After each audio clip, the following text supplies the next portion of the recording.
Istorya Tagalog Horror Stories.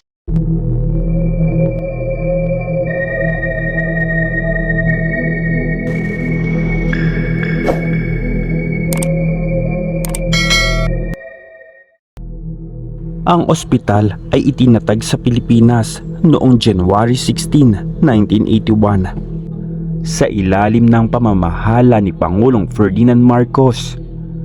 Sa ilalim din ng kautusan ng Pangulo bilang 1823 bilang korupsyong di nagtutubo at walang sapi.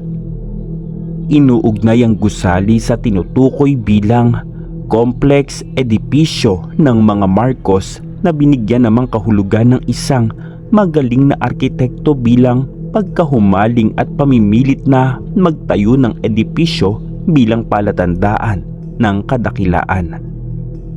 Ipinasailalim ang LCP sa pangangasiwa ng Ministeryo ng Kalusugan o Kagawaran ng Kalusugan ngayon ni Pangulong Corazon Aquino noong January 29, 1986. Sa ilalim din ng kautusang tagapaganap bilang 34. Ang layunin naman ng kanyang paglilikha ay upang magbigay ng pangangalagang pangkalusugan na nakatuon sa may mga sakit. Nabanggit ko ang bagay na kasaysayan ng ospital sa bansang Pilipinas dahil may kaugnayan ng ospital sa kwento pong ibabahagi ko ngayon kung saan naganap ang isang malagim na trahedya. Isang mapagpalang araw po, pati na rin sa mga tagapakinig. Tawagin niyo na lang po akong sa pangalang Baldo. 50 years old na po sa kasalukuyan at naninirahan sa lalawigan ng Gubat, Sorsogon sa probinsya ng Bicol. Ang ibabahagi kong kwento ay naganap sa mismong lalawigan na aking pinagmulan. Hindi ko na din sasabihin ang eksaktong lokasyon para sa katahimikan ng mga pamilyang naninirahan ngayong kasalukuyan. Naganap ang pangyayaring ito ilang dekada na din ang nakalipas. Sa aming lugar ay may isang lumang ospital na takbuhan ng mga residente dahil ito lang ang nag-iisang pinakamalapit na pagamutan sa aming lalawigan. Kahit na kulang sa kagamitan ng ospital ay marami pa ring pumupunta ng mga pasyenteng may malubhang karamdaman. Bagamat mangilan-ngilan na lang ang mga doktor at nurse na naninilbihan sa nasabing ospital, pero maayos naman ang pagtrato nila sa mga pasyente. Karamihan sa mga nagpapakonsulta ay kapos sa salapi o sa madaling salita ay mga pamilyang hirap sa buhay. Hindi naman ganoon kalaki ang gusali ng ospital dahil hindi naman ito nagagawang asikasuhin ng pamahalaan dahil na mga panahong iyon ay malayo pa ito sa kabiasnan. Lumang-luma na din ang gusali at tuwing gabi ay mapagkakamalan nga itong haunted hospital dahil sa kakulangan ng mga ilaw sa buong pasilyo ng nasabing pagamutan. Hindi din ganoon kalinis ang palikuran at luma na din ang mga kisame na halos inaanay na. Ngunit tuwing may mga taong magpapakonsulta ay inaasikaso naman ito ng mga nakatalagang mga nurse. Hindi lang mga tao na may sakit ang ginagamot ng nasabing ospital. Nagsasagawa din ng mga doktor ng minor operation. Nagpapaanak din sila at kaya't karamihan sa mga pasyente ay mga buntis. Gayunpaman, hindi pa rin maiwasan na may namamatay na pasyente sa nasabing ospital dahil nga sa kakulangan ng mga kagamitan at mga gamot, lalo na't kapag malubha na ang sakit ng pasyente.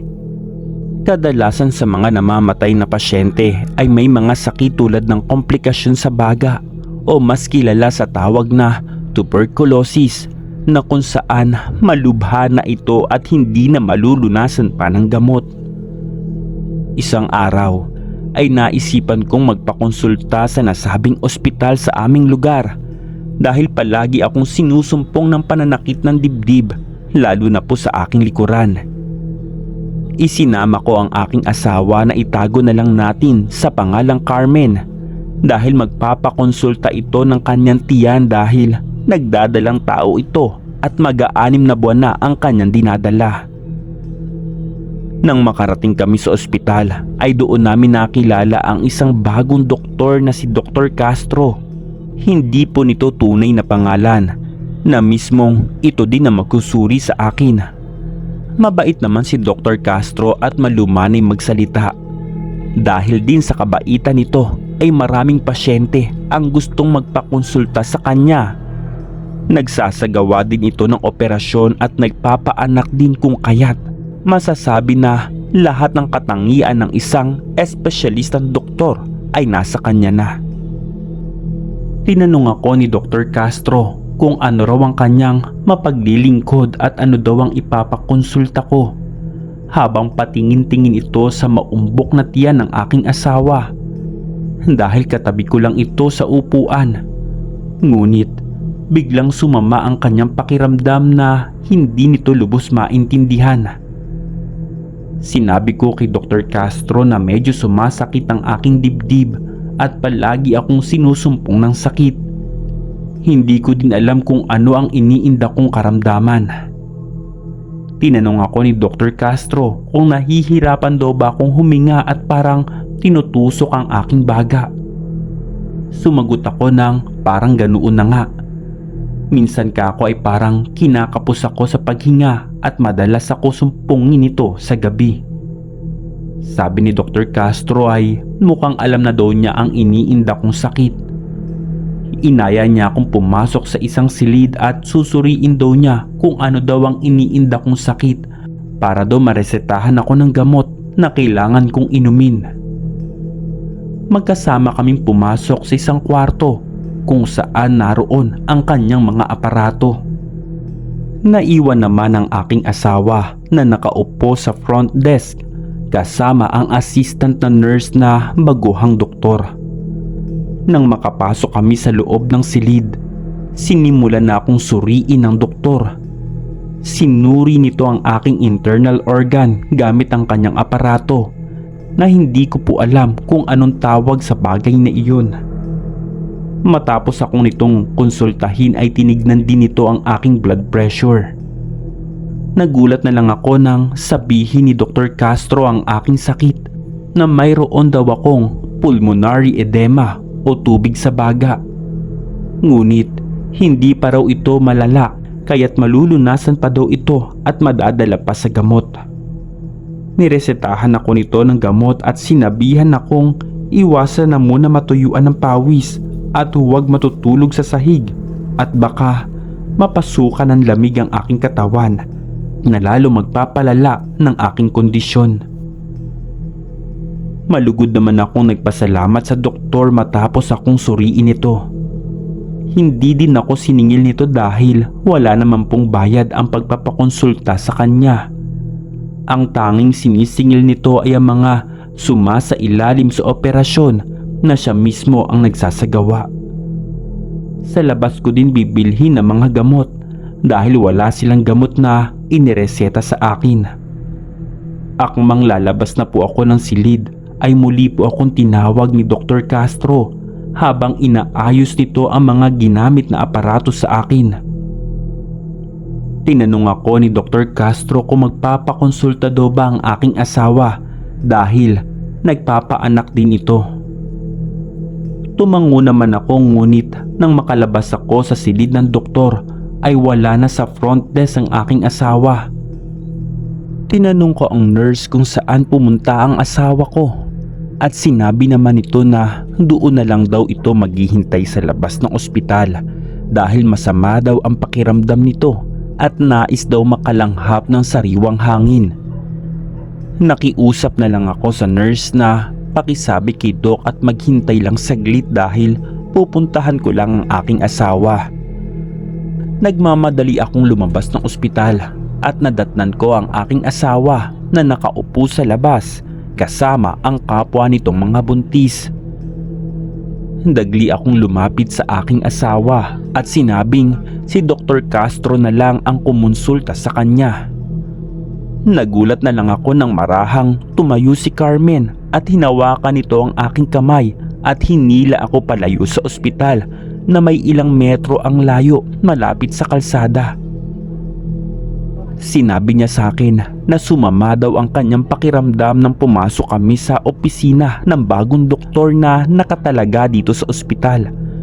Sobrang maalinsangan daw sa loob ng opisina ni Dr. Castro at napakalikot ng bata sa loob ng kanyang sinapupunan. Tapos napaka-weirdo pa daw kumilos ng nurse at palaging pinagmamasdan ang nakaumbok niyang tiyan. Wika ito ng aking asawa na si Carmen. Dagdag pa niya, nahimasmasan lang daw siya buhat nang makalabas siya ng ospital para magpahangin. Nabanggit din sa akin ng asawa kong si Carmen ang tungkol sa usap-usapan ng ilang mga taong nakaupo sa labas ng ospital na mangilan-ngilan na daw ang nakukunan ng mga buntis at si Dr. Castro pa ang nakatalagang sumusuri sa kanila, pati na ang ibang manganganak na ay patay na daw ang sanggol ng isilang nila ito. Ayon sa mga asawang namatayan ng anak at pasyente na parang may mali daw sa ikinikilos sa nasabing baguhang doktor. Ngunit para sa ibang mga pasyente ay maaaring nagkataon lang ang lahat. Dahil sa sinabi ng aking asawa, hindi ko na nabanggit pa sa kanya ang nais kong sabihin dahil kinilabutan talaga ako sa mga sinabi nito. Naisipan na lang ni Carmen na hindi muna ituloy ang pagpapakonsulta, lalo na't ito ang una naming magiging anak. Bago kami tuluyang umalis ng aking asawa sa lumang ospital para bilhin ang mga gamot na inireseta sa akin ni Dr. Castro. Dumaan pa ang ilang araw at linggo ay bumubuti naman ang pakiramdam ko dahil sa mga iniinom kong gamot. Iniiwasan ko na rin na matuyuan ng pawis sa likod dahil makasasama ito sa aking iniindang sakit, lalo na't driver ako ng isang pampasaherong jeep. Minsan, ang asawa kong si Carmen ay dinadala ko sa ibang ospital sa sentro para magpakonsulta kahit na may kalayuan ito sa aming lugar. Subalit, kung saan malapit na ang kabuwanan ng aking asawa, ay isang pangyayari ang hindi ko inaasahan. Isang araw, habang nakaparada ang aking pinapasadang jeep sa paradahan malapit sa pamilihan ng aming lugar, ay tila hindi ako mapalagay at parang may kung anong bagay ang nagpapabagabag sa aking kalooban na hindi ko lubos maunawaan. Hanggang dumating sa punto na bumungad sa aking harapan ang isa sa mga kapitbahay namin habang nakaupo ako sa tabi ng isang tindahan na malapit sa paradahan. Sinabi nito na sinugod nila ang aking asawa sa lumang ospital dahil dinugo na daw ito nang maaksidente ito habang naglilinis sa loob ng aming tahanan dahil bigla daw itong nahilo, dahilan para ito'y madapa. Sa puntong iyon ay naantala ang aking pamamasada, lalo na't naghihintay na lang akong mapuno ang pinapasada kong jeep. Kaya't sinabihan ko ang aking mga pasahero na lumipat na lang sila sa ibang jeep dahil kailangan kong tumungo sa lumang ospital.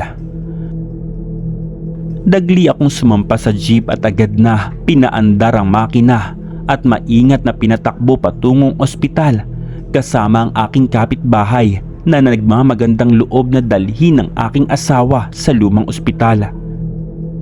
Nang makarating ako sa lumang ospital ay nadatnan ko ang aking asawa na nakaratay sa isang lumang ward habang napakalungkot ng muka at namumugto ang mga mata. Nang makalapit ako sa aking asawa na si Carmen, sinabi niya sa akin na patay na raw ang aming anak.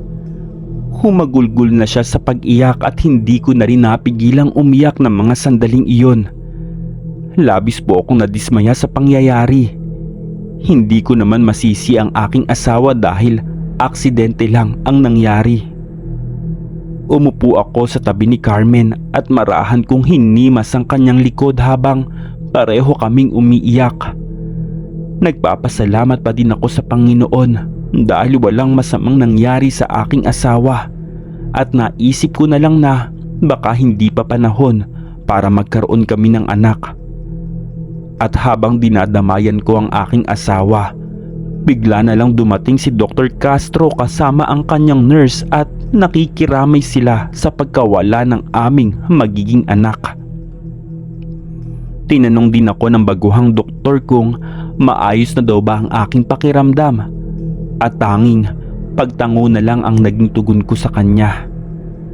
Ngunit habang nasa harapan naman sila at kinakausap ako ng doktor, napansin ko ang panginginig ng kamay ni Carmen na halatang natatakot ito sa baguhang doktor at sa kasama nitong nurse.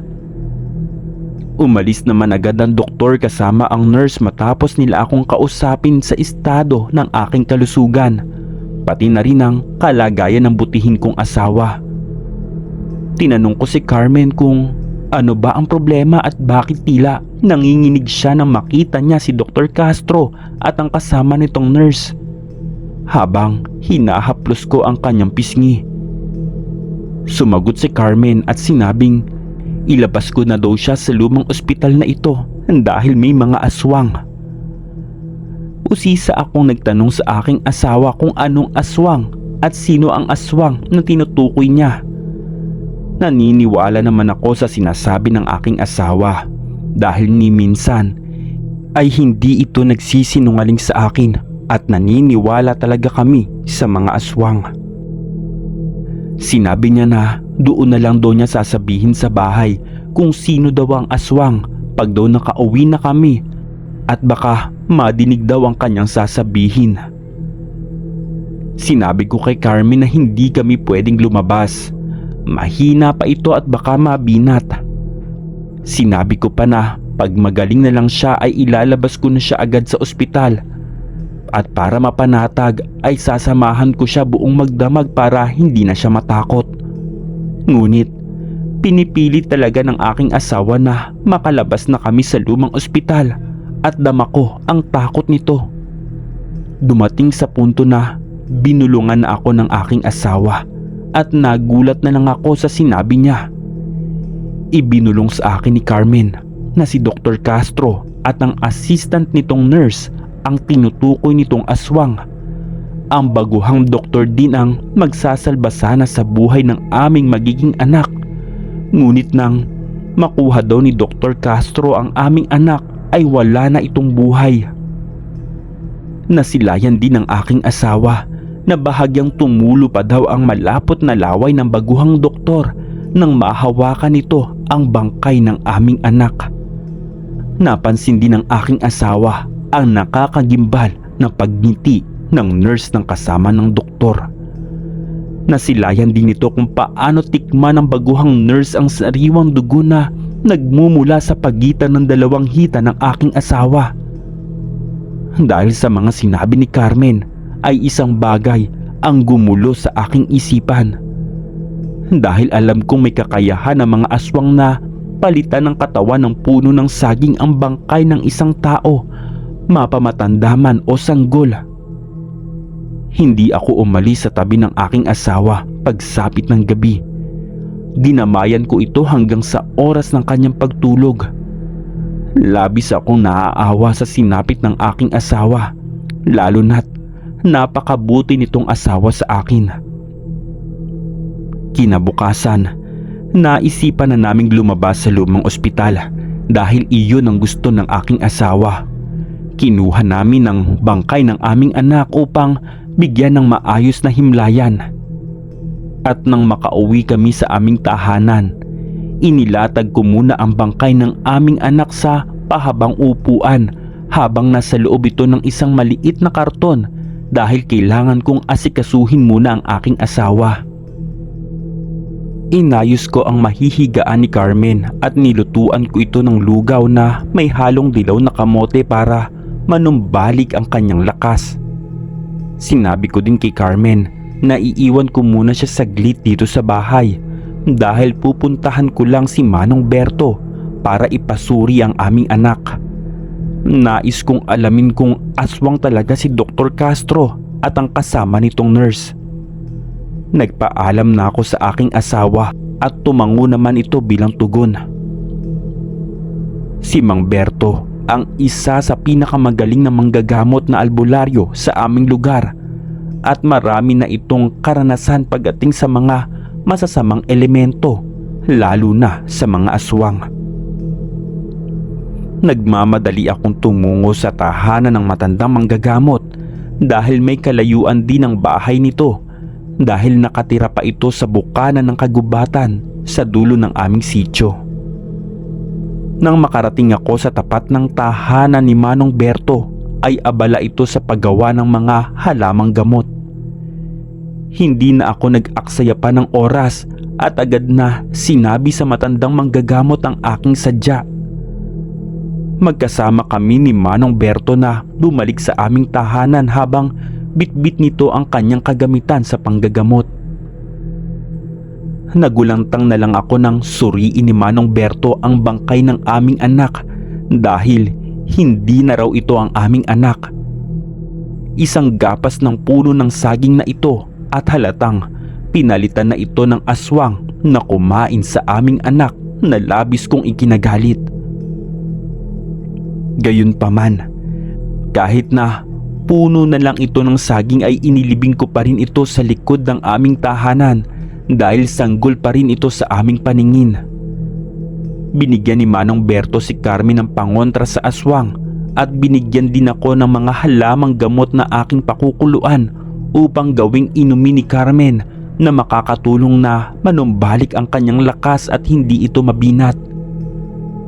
Malugod naman ako nagpasalamat sa matandang manggagamot at binalaan kami nito na huwag nang gumanti kung sino mang aswang ang bumiktima sa aming anak dahil mapapahamak pa kami pag ginawa namin yun.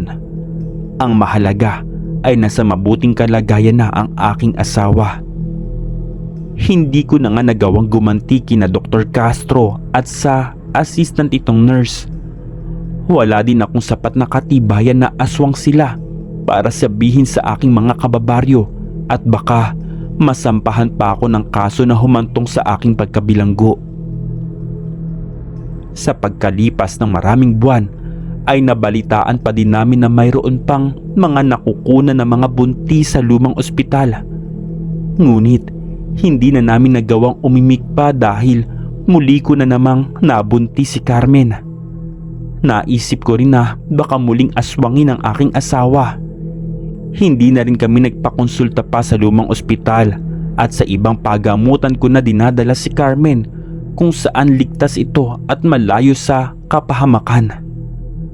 Dahil hindi naman ganoon kalayo ang paradahan sa aming sityo, madalas akong umuwi sa aming tahanan at dinadalhan ng mga maaasim na prutas ang aking asawa.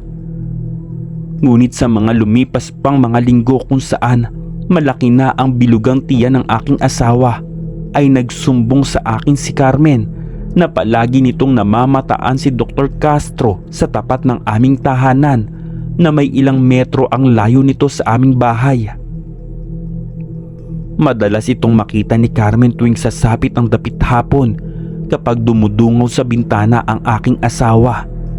At dahil natatakot si Carmen sa doktor at alam niya ang tunay nitong pagkatao, sinisiguro ng aking may bahay na palaging nakasara ang aming pintuan sa harapan at kusina, lalo na't wala ako sa aming tahanan. Isang gabi kung saan tapos na akong mamasada ay naiparada ko na ang jeep sa tahanan ng may-ari na pinapasadahan ko. Namataan ko ang baguhang doktor na nakatayo sa kabilang kalsada at nakatuon ang kanyang paningin sa aming tahanan. Hindi naman ito napansin ang bigla ang pagsulpot ko sa kanyang likuran. Nagpanggap na lang ako na hindi ko alam ang tunay nitong pagkatao para hindi ito magsuspecha sa akin. Nanatili din akong kalmado ng mga oras na iyon. Tinanong ko si Dr. Castro kung ano ang ginagawa niya sa aming sityo at kung may hinihintay ba siya. Sumagot naman ito na wala naman daw siyang hinihintay. May pinuntahan lang daw siya na kakilala niya dito sa aming lugar. Hindi daw niya inaakalang taga dito raw kami at nagpaalam na ito sa akin na babalik na daw siya sa ospital. Halata sa kanyang muka ang pagsisinungaling at hindi siya makatingin sa akin ng diretsyo. Tumango lang ako sa sinabi nito at nagmamadaling naglakad ang baguhang doktor palabas ng aming sityo. Nang mga panahong iyon ay hindi naman dikit-dikit ang kabahayan at may ilang metro ang bawat pagitan. Buti na lang at may isa kaming kapitbahay na ilang di pa lang ang layo na kinatitirikan ng kanyang bahay sa aming tahanan. Sa puntong iyon, kumpirmado ko na aswang nga ang doktor dahil sa kakaibang ikinikilos nito. Sadyang malakas talaga ang pang-amoy ng mga aswang sa mga buntis dahil natutunto nito ang aming tahanan. Nadatnan ko naman si Carmen na abala sa pagluluto ng aming hapunan nang makapasok ako sa aming tahanan. Sinabi ko kaagad sa kanya na binisita na naman kami ng baguhang doktor na halatang minamarkahan ng aking asawa. Nais na namang kainin ni Dr. Castro ang aming magiging anak.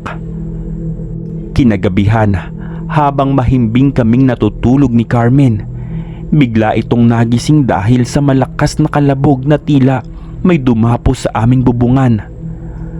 Nagsimula na ding maging malikot ang sanggol sa sinapupunan ng aking asawa. Ginising ako ni Carmen at sinabi niyang may aswang daw na dumapo sa aming bubungan. Mahina nitong wika sa akin habang marahang tinatapik-tapik ang aking muka. Nagising naman ako dahil sa mga sinabi ni Carmen. Marahan akong bumangon sa pagkakahiga at tumungo sa kusina para kunin ang matalas kong sundang. Bago ko kunin ang sundang ay pinabaliktad ko muna ang walis tingting sa dingding ng aming kusina para hindi na makababa pa ang aswang sa aming bubungan. Malakas ang kutob ko na si Dr. Castro ang aswang na dumapo sa aming bubungan. Naisip ko na din ito na ang pagkakataon para makaganti ako sa aswang na kumain sa bangkay ng aming anak at sisiguraduhin kong mapapaslang ko ito para malaman na din ng aming kababaryo kung anong uri ng nilalang ang baguhang doktor. Nataranta na lang ako nang sumigaw ng malakas ang aking asawa kaya't nagmamadali akong tumakbo pabalik sa aming silid habang hawak ko ng mahigpit ang matalas kong sundang. Nagulantang ako nang makapasok ako sa aming silid dahil nakasiksik sa sulok ang aking asawa habang umiiyak sa labis na hilakbot dahil nagawa ng butasin ng aswang ang aming bubungan. Nakausli na ang ulo at mga kamay nito sa loob ng aming silid at nakakakilabot ang kanyang itsura. Napapanot ang buhok nito habang nangingitim ang malangis na balat na may mapupulang mata at may matatalas na kuko at ngipin. Nakalabas na din ang mahaba nitong dila na parang isang alambre na halatang gustong kainin ng sanggol sa sinapupunan ng aking asawa sa pamamagitan ng pagsipsip gamit ang matulis na dila. Sumigaw ako at sinabi kong nais mo na namang kainin ng aming anak at hindi siya makakaligtas sa akin ngayong gabi. Sinisiguro kong papatayin ko siya at ipaghihiganti ko ang ginawa niya sa pagkain sa bangkay ng aming anak. Ito ang matapang kong sinabi sa mabalasik na aswang. Mabilis akong sumampa sa aming katre at walang habas kong tinaga ang mga kamay at ulo ng aswang habang nakausli ito sa aming bubungan. Hindi nito magawang makababa ng aming bubungan dahil sa ipinatayo kong walis tingting sa dingding ng aming kusina. Nagpaikot-ikot ito sa ibabaw ng aming bubungan habang umaangil ng malakas na halatang dinadama ang mga natamong sugat sa kamay at ulo. At dahil wala ng pag-asang makababa at makatakas ang aswang, kaya sinabihan ko si Carmen na manatili sa kanyang kinasasadlakan dahil lalabas ako ng aming tahanan para puksain ang aswang. At nang makalabas ako ng aming bahay, ibinaling ko ang aking paningin sa itaas ng aming bubungan at malinaw kong nasilayan kung paano pagalingin ng aswang ang natamo nitong mga sugat sa pamamagitan ng mga dila nito. Dahil sa pagkakataong iyon, sumigaw ako ng malakas kaya't nagising ang aming kapitbahay at tinulungan ako ng aking kumpare na paslangin ng aswang. Ang asawa naman ng aking kumpare ay tumungo sa ilang kabahayan para humingi din ng tulong. Sinadya kong sumigaw dahil nais kong masaksihan ng aking mga kababaryo kung sino ang aswang at responsable sa ilang kababaihan na namatayan ng mga anak sa kanilang sinapupunan. Pinagtulungan namin ni kumpare na paslangin ang aswang. Nagkataon naman na mayroon kaming mahabang kawayan na nagsisilbing tungkod sa aming sampayan kaya't pinatulis ko ito at iyon ang ginawa kong sandata.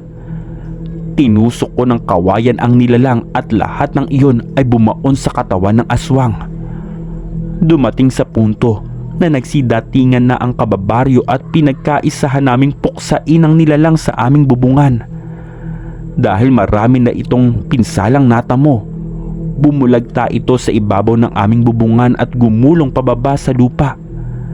Nang bumagsak ito sa lupa ay doon ko na tinapos ang kanyang buhay dahil tinara ko ang matulis na kawayan sa puso nito dahilan upang tuluyan itong masawi. Nagulangtang ang aking kababaryo nang manumbalik sa dating anyo ang mabalasik na aswang, sapagkat ang aswang na sumalakay sa amin ay walang iba kundi si Dr. Castro, ang baguhang doktor sa lumang ospital. Dahil sa pangyayaring iyon ay naglakas loob ako na sabihin sa kanila ang buong katotohanan na may kinalaman ang baguhang doktor sa mga nagaganap na pagkamatay ng ilang mga sanggol. Sinabi ko rin sa kanila na hindi lang si Dr. Castro ang aswang sa lumang ospital, pati na rin ang kanyang assistant na nurse. Nang gabing iyon ay nagkaisa kaming lahat na tumungo sa lumang ospital para paslangin ang baguhang nurse na kasama ni Dr. Castro. Hinabilin ko naman si Carmen sa tahanan ng aming kapitbahay. Subalit, nang makarating kami sa lumang ospital para tugisin ang baguhang nurse ay wala na ito sa ospital. Pinaalam namin sa buong pamunuan ng ospital ang tunay na pagkatao ni Dr. Castro at ang assistant nitong nurse na labis na ikinagulat ng lahat. Sinubukan din namin alamin ang tinutuluyan ng bahay ng baguhang nurse, ngunit wala na ito sa kanyang inuupahang bahay at halatang umalis na ito sa aming lugar dahil wala na ang kanyang mga personal na kagamitan. Kinalaunan, nalaman ito ng pamunuan ng lalawigan kaya't lahat ng pasyente sa lumang ospital ay inilipat sa ibang pagamutan. Ipinasarado din ng gobyerno ang lumang ospital dahil napag-isipan ng gobernador na ipagiba ito at gumawa ng panibagong ospital para sa mga taong mahihirap na walang kakayahan na magpakonsulta sa mga pribadong pagamutan. Nang gabing iyon, inilibing namin ang labi ng baguhang doktor na aswang bilang pagtanaw sa mga ilang pasyenteng napagaling nito. Lumipas ang ilang buwan ay malayang isinilang ni Carmen ang una naming anak na nagbigay ng liwanag sa aming munting tahanan. At simula nang mawala sa landas si Dr. Castro, naglaho na parang bula ang nurse, ay muling nanumbalik ang katahimikan sa aming lalawigan.